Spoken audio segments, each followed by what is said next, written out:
মুজাদ্দিদ সুফি আজান গাছি রাহমাতুল্লাহ আলাইহি আমাদেরকে নিয়মিত ওয়াজিফা হিসাবে সূরা ইখলাসের আমল দিলেন। কেন দিলেন? যে সূরাটা ছোট্ট, অল্প সময় লাগবে, কিন্তু এটার ফজিলত অনেক বেশি। হাদিসের মধ্যে আসছে, মান করা সূরাতুল ইখলাস ফালাহু সুলুসুল কোরআন তা'দিলু সুলুসুল কোরআন।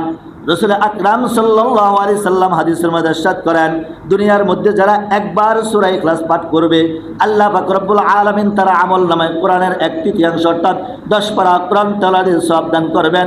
যদি কোনো ইমানদার মুসলমান আল্লাহর গোলাম 3 বার সূরা ইখলাস পাঠ করে, আল্লাহ পাক রব্বুল আলামিন তার আমলনামায় সূরা ফাতিহা থেকে সূরা নাস পর্যন্ত তেলাওয়াতের সওয়াব আল্লাহ রব্বুল আলামিন তার আমলনামায় দান করবেন। সুবহানাল্লাহ। রাসূল আকরাম সাল্লাল্লাহু আলাইহি সাল্লাম আরেক হাদিসের মধ্যে বলেন, মান ক্বারা সূরাতুল ইখলাস 10 মাররা বুনিয়া লাহু কাসরান ফিল জান্নাহ।